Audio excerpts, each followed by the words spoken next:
इस वीडियो में दोस्तों हम बात करेंगे इकोनॉमिक्स का एक टॉपिक है फाइनेंस कमीशन वित्त आयोग। इकोनॉमिक्स का हम एक वीडियो पहले ही देख चुके हैं नेशनल इनकम का, जो कि बहुत इंपॉर्टेंट है, और उसी के साथ में सेकंड जो इंपॉर्टेंट टॉपिक है वो है वित्त आयोग फाइनेंस कमीशन। ये टॉपिक ऐसा है कि एग्जाम में इससे क्वेश्चंस आता ही है। जितने भी गवर्नमेंट एग्जाम है उनमें क्वेश्चन आता है इससे। छोटा सा टॉपिक है बट हम अक्सर गलत करके आ जाते हैं। तो आज मैं आपको इतना अच्छे से समझाऊंगा ये टॉपिक कि आपका आने वाली एग्जाम में अगर इससे क्वेश्चन आता है तो आप 100% इस टॉपिक से क्वेश्चन बिल्कुल सही करके आएंगे। तो सेफ साइड होना है आपको, तो ये टॉपिक अच्छे से समझिएगा जिससे कि आपका क्वेश्चन आराम से सॉल्व हो सके। फ्रेंड्स, साथ में एक क्वेश्चन आंसर सेट भी इंक्लूड करा है जो प्रीवियसली एग्जाम में क्वेश्चन पूछे गए हैं। हम उनको भी जब वीडियो को समझने के बाद हम उनको क्वेश्चंस को सॉल्व करेंगे। साथ ही मैं एक बात और बोलना चाहता हूं आपको कि काफी लोग कमेंट करते हैं, बताते हैं कि सर इस टॉपिक पे वीडियो, सर उस टॉपिक पे वीडियो। तो धीरे धीरे करके जितने भी रिक्वेस्ट कर रहे हैं सारे स्टूडेंट, उन सभी टॉपिक पे वीडियोस बनेंगे। तो आप निश्चिंत हो जाइए, एग्जाम से पहले पहले सारे वीडियोस अपलोड हो जाएंगे धीरे धीरे करके। ठीक है दोस्तों, चलिए अब हम इस वीडियो को स्टार्ट करते हैं और अच्छे से समझते हैं।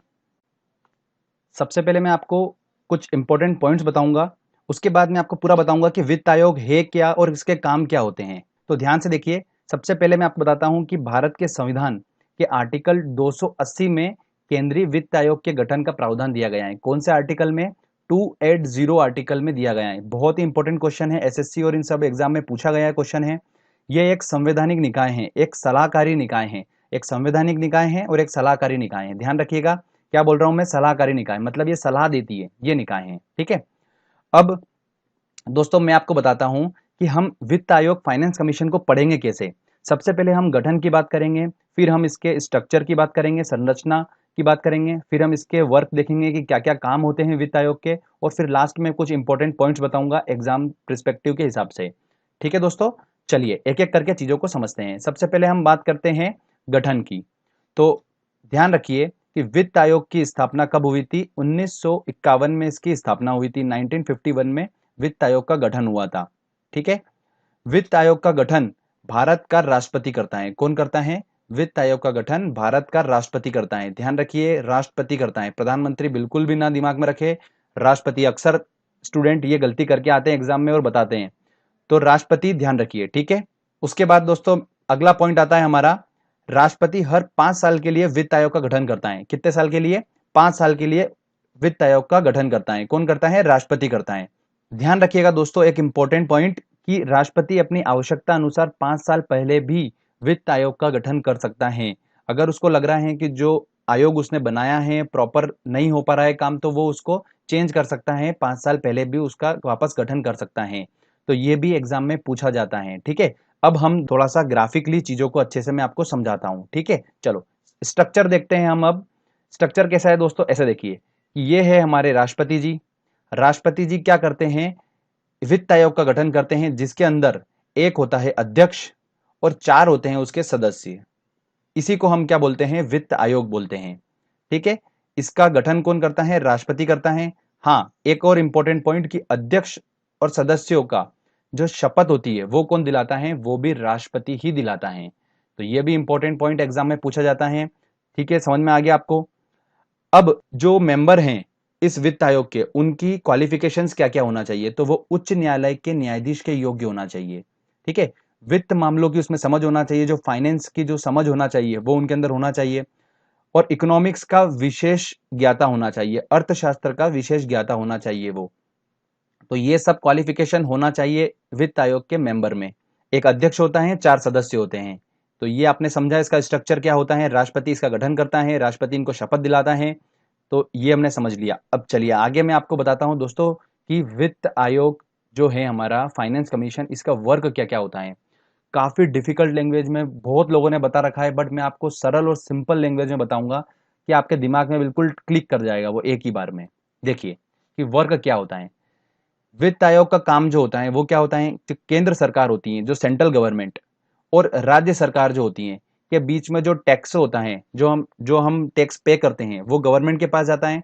तो उस टैक्स का वितरण की हिस्सेदारी तय करता है। कौन करता है? ये फाइनेंस कमीशन करता है। उसको सजेस्ट करता है, रिकमेंडेड करता है केंद्र सरकार को कि आप इसका वितरण इस तरीके से करो। ठीक है। ये काम जो होता है, ये काम किसका होता है दोस्तों? वित्त आयोग का होता है। अब ये तो आपने डेफिनेशन समझ लिया, मैंने आपको एक्सप्लेन करके भी समझा दिया। अब मैं आपको ग्राफिकली बताता हूं सिस्टमेटिक तरीके से। देखिए, माना कि ये केंद्र सरकार है, इस केंद्र सरकार के पास राजस्व है, मतलब सरकारी खजाना है, जो कि हम टैक्स पे करते हैं, ये जाता है सेंट्रल गवर्नमेंट को। कुछ टैक्स पैसा जाता है हमारा स्टेट गवर्नमेंट को और कुछ जाता है हमारा सेंट्रल गवर्नमेंट को। तो जो सेंट्रल गवर्नमेंट के पास जो पैसा जाता है ये हमारा टैक्स का पैसा होता है। अब ये उनके पास राजस्व है सेंट्रल गवर्नमेंट के पास। तो वित्त आयोग क्या करता है, इस सेंट्रल गवर्नमेंट के पास जो राजस्व है उसमें से रिकमेंडेड करता है कि कितना परसेंट जो पैसा है वो स्टेट गवर्नमेंट को देना है और कितना पैसा सेंट्रल गवर्नमेंट के पास ही रखें। ये काम जो होता है ये काम होता है हमारा वित्त आयोग का। ठीक है, राजस्व का कितना परसेंट केंद्र के पास रहेगा और कितना राज्य सरकार को देना है। ठीक है फ्रेंड्स, तो ये आपने अच्छे से ग्राफिकली समझा। आई थिंक आपको बिल्कुल दिमाग में क्लिक हुआ होगा। ये बिल्कुल सिंपल डेफिनेशन बताई है मैंने। इसके बाद वित्त आयोग क्या करता है, जो कर का वितरण होता है, जो टैक्सेस का जो वितरण होता है राज्य सरकार और केंद्र सरकार के बीच में, उसका लेखा जोखा भी रखता है और प्रतिवर्ष क्या करता है, राष्ट्रपति को रिपोर्ट सौंपता है। वो राष्ट्रपति क्या करता है, फिर दोनों सदनों के सामने ये रिपोर्ट प्रस्तुत करता है। अब एक इंपॉर्टेंट पॉइंट समझ लीजिए, अभी की लेटेस्ट बात आपको बता रहा हूं मैं। अभी की जो वित्त आयोग है, जो फाइनेंस कमीशन है अभी, वो है वाईवी रेड्डी के अध्यक्षता में अभी वित्त आयोग चल रहा है हमारा। इस वित्त आयोग ने 2015-2016 रिकमेंडेड करा था कि जो राज्य सरकार है उसका परसेंट जो था 32% जा रहा था, जो राजस्व है उसमें से 32% हिस्सा राज्य सरकार को जाता था। तो उसने रिकमेंडेड करा था कि केंद्र सरकार को उसने बोला था कि आप इसमें से 42% स्टेट गवर्नमेंट को दो। कितना दो, 42% दो। तो फिर फाइनली 2015-2016 के बजट से पहले मोदी सरकार ने वो उनका रिकमेंडेशन मान लिया और केंद्र सरकार ने डिसाइड करा कि राज्य सरकार को अब 32% की जगह कितना जाएगा, 42% हिस्सा जाएगा राजस्व का। तो ये बहुत ही इंपॉर्टेंट पॉइंट है, अच्छी अच्छी एग्जाम्स में ये क्वेश्चंस पूछ सकते हैं, मैंने आपको क्लियर कर दिया। ठीक है, चलिए आगे हम अब बात करते हैं इंपॉर्टेंट पॉइंट्स की। मैं आपको बताता हूं कि फाइनेंस कमीशन से रिलेटेड कुछ इंपॉर्टेंट पॉइंट्स जो एग्जाम में पूछे जाते हैं। जो पहला हमारा वित्त आयोग बना था वो कब बना था, 1951 में बना था। और उसके अध्यक्ष कौन थे, केसी नियोगी थे। ये पहले वित्त आयोग के अध्यक्ष थे, कौन थे, केसी नियोगी थे।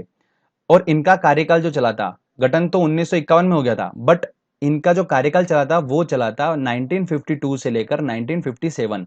ये 5 साल इन्होंने यहाँ पर काम करा था। तो ये इंपॉर्टेंट पॉइंट पूछते हैं। ठीक है, पहले तो वित्त आयोग के बारे में पूछ लेते हैं। उसके बाद अभी जो लेटेस्ट 14वें वित्त आयोग जो चल रहे हैं वो अध्यक्ष कौन है, वाईवी रेड्डी की अध्यक्षता में 14वां वित्त आयोग चल रहा है। 2015 से 2020 तक चलेगा। ठीक है दोस्तों, तो ये ध्यान रखिए। एक और आप बताता हूं पॉइंट में, ये तो क्वेश्चन पूछते ही हैं कि अभी वित्त आयोग के 14वें वित्त आयोग के अध्यक्ष कौन है, ये तो पूछते ही हैं।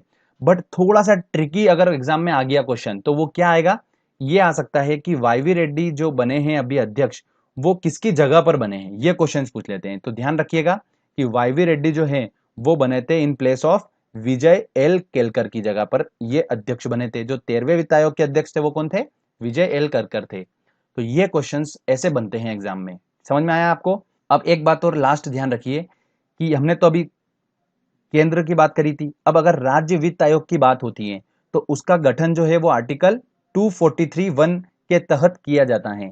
तो ये ध्यान रखना है, आर्टिकल 243(1) के तहत क्या होता है, राज्य वित्त आयोग का गठन होता है। तो फ्रेंड्स, मैंने आपको ये बिल्कुल सिंपल लैंग्वेज में बिल्कुल समझाया है फाइनेंस कमीशन, जो कि बहुत इंपॉर्टेंट है, एग्जाम में क्वेश्चंस बनते हैं इससे। अब हमने समझ लिया अच्छे से, तो चलिए हम अब टेस्ट लगाते हैं और देखते हैं कि जो हमने समझा उससे हम कितने क्वेश्चन सॉल्व कर पा रहे हैं। और मेरे हिसाब से आप जितने भी प्रीवियसली एग्जाम में क्वेश्चंस पूछे गए हैं, आप उन एग्जाम के क्वेश्चंस को सारा सॉल्व कर लोगे। जितना मैंने आपको समझाया, अगर आपने उत्तर